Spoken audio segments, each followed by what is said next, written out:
If you picked up a book read by Fermat, 17th century mathematician, it would look completely different from a book read by most people. One sentence he scribbled in a margin obsessed mathematicians for 358 years. A 10-year-old boy in Cambridge, England, walks into his local library, finds a book about Fermat's note. He later said, "I knew from that moment I would never let it go." We think geniuses are just born that way. They're not. Genius is made.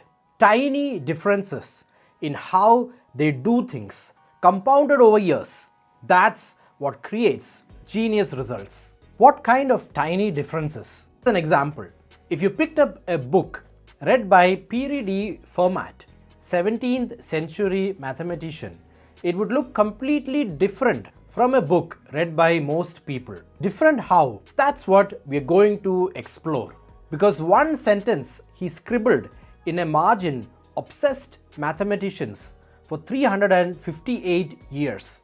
Meanwhile, most people highlight entire chapters and forget them in a week. So the way he read, the way Newton read, the way Machiavelli read, small changes, anyone can do them, and they compound into something extraordinary. Okay, so what's wrong with how most people read?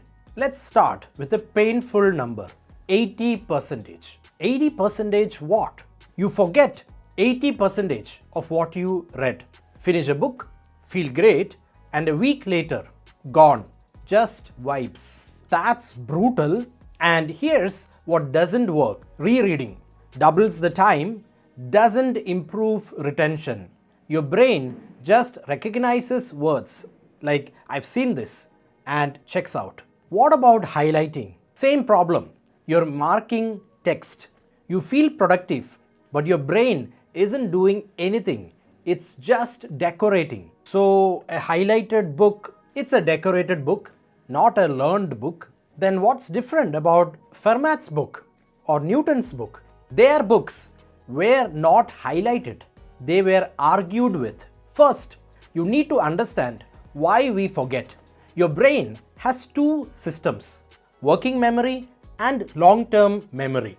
Okay, working memory is tiny, holds maybe 7 items for about 30 seconds. That's nothing. Here's a test. Someone tells you a phone number. You don't have a pen. By the time you find one, it's gone. Every time. That's working memory failing. 7 items, 30 seconds, then it evaporates. So when I read and forget the previous page, same thing.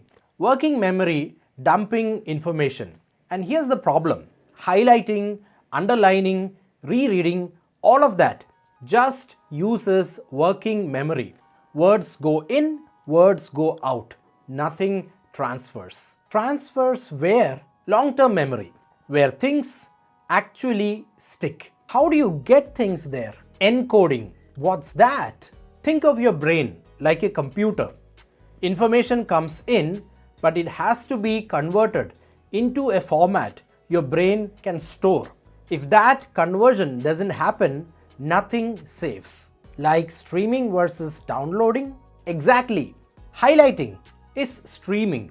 You're watching something, nothing downloads, but when you write in margins, react, question, connect, that's downloading. You're processing, saving. So that's the difference between Fermat's book and a highlighted book. One encoded, one didn't. How do you encode? Here's the insight that changed everything. Most people think learning is read, try to remember, then understand. Yeah, it's actually backward. The right way is read, focus on understanding, and memory happens automatically. Memory is automatic? Memory is a side effect of understanding. Understand deeply, you can't forget. Try to memorize without understanding and nothing sticks. Understanding causes memory, and writing in margins forces understanding. Highlighting never does. How does scribbling in the margins create understanding? It's called semantic encoding. You focus on meaning, not words. How? When you write in margins, You're forced to react. How does this connect to what I already know? Do I agree? What's a real example? Give me an example. Newton's first law. Objects in motion stay in motion unless acted on by a force. Sounds abstract until you connect it. Why do you lurch forward when a car brakes suddenly? Your body was in motion, the car stopped, your body wanted to keep going. Oh, that's the law. Now it's hooked to something you actually felt. Write that in the margin. Car braking equal to first law. And you will never forget it. Because it attached to experience. Everything you already know is a hook. New information connected to old sticks. New information floating alone, highlighted, underlined, whatever, disappears. The margin note creates the connection. The act of writing creates the connection. Your brain has to think. Thinking is encoding. Alright, what about abstract concepts? Hard to connect to real life. Build analogies. Translate abstract into concrete. Like encoding. I explained it as streaming versus downloading. That's an analogy. Now you'll remember it. Instead of neurological memory consolidation, which you'd forget in 10 seconds.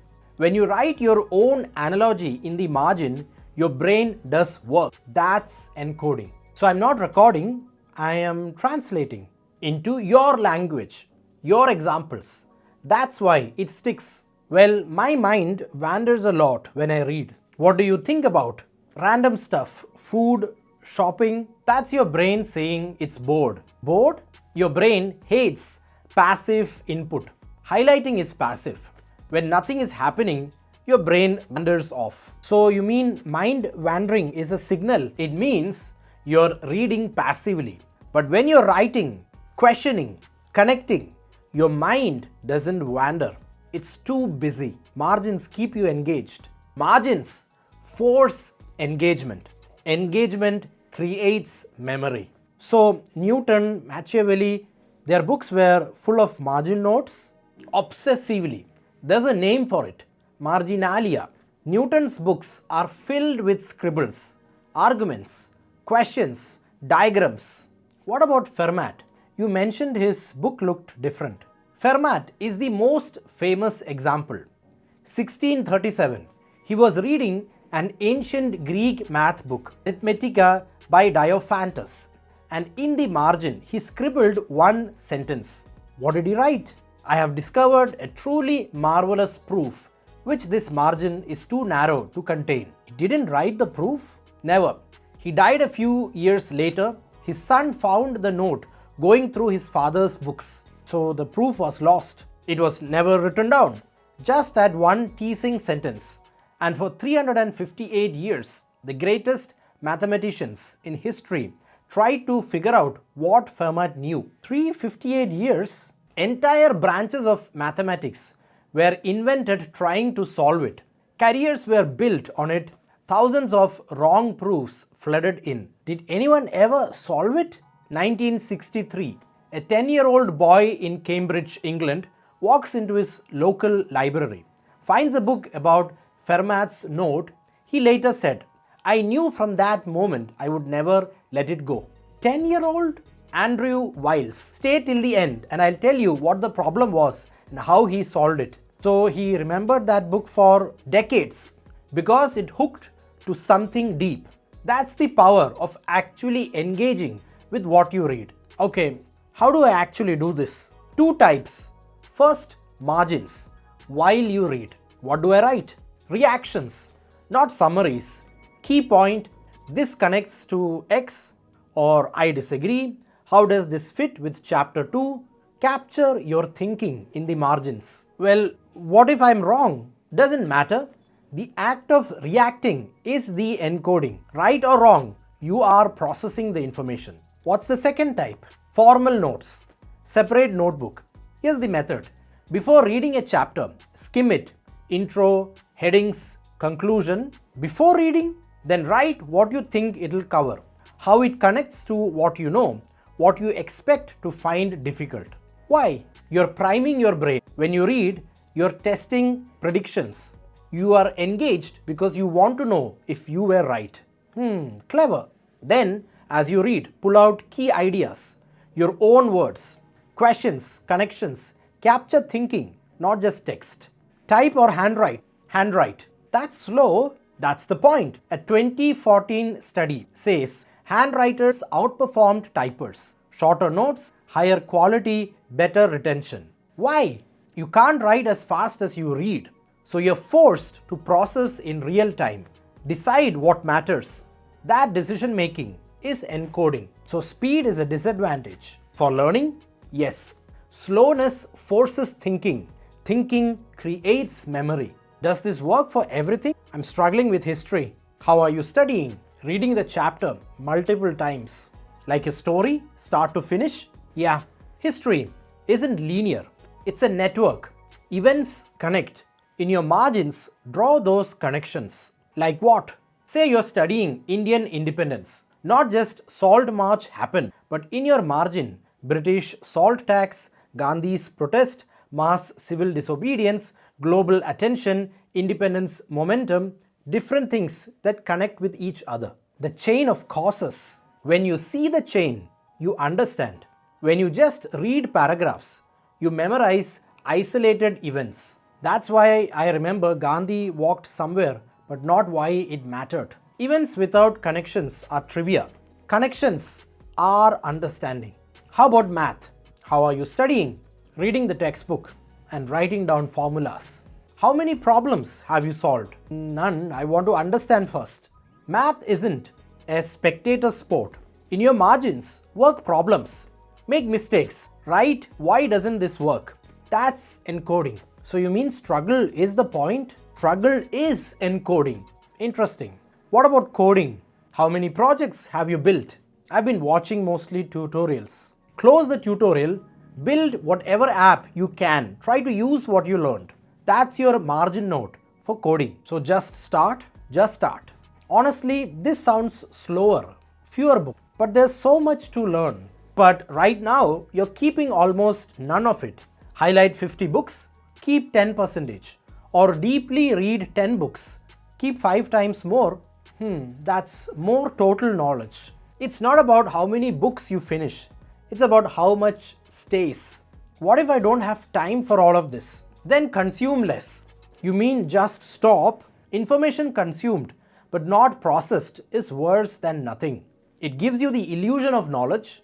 Highlighted books on your shelf, you feel smart, someone asks a question, you can't explain anything, just vibes, you understand you just wasted a lot of time. That's embarrassing. That's every meeting where someone skimmed the article. Highlights don't equal understanding. Highlights equal the feeling of understanding, not understanding in real. Both very different. So what's the system? Before reading anything, ask, how will I engage with this? Meaning, will I write in margins? Take notes? What will I connect it to? If you don't have an answer to this, don't read it. Wait until you have one. Otherwise, you're collecting highlighted books that taught you nothing. Decorated books, one book with messy margins beats 50 with pretty highlights. I'll remember this conversation. Because you were reacting, questioning, connecting, your brain was working. This conversation was margin notes. You didn't passively listen, you engaged. So reading should feel like this, like a conversation. You and the author, back and forth. That's the tiny difference. I get the tiny difference that compounds into genius results over time. Okay, hold on, you promised. What was Fermat's problem actually about? You know, 3 squared plus 4 squared equals 5 squared? Yeah, lots of numbers work for squares.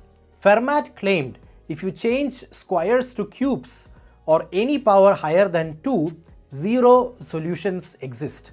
None? None. And he said he could prove it. That margin note, I have a truly marvelous proof. That's what he was claiming. And the 10-year-old Andrew Wiles, he put the dream aside, became a mathematician. Then in 1986, a breakthrough made the problem approachable. He worked on it in secret for 7 years, only told his wife. 7 years? In 1995, he published the proof, 130 pages front of the New York Times. Did Fermat actually have the proof? We'll never know. Wiles proved Fermat was right, but Fermat's own proof probably wrong. Or maybe he was messing with future mathematicians. Who knows? 358 years from one scribble, a 10-year-old reads one book, engages with it, remembers it for 30 years, solves the problem. That's what happens when you actually think while reading. Small difference, massive result.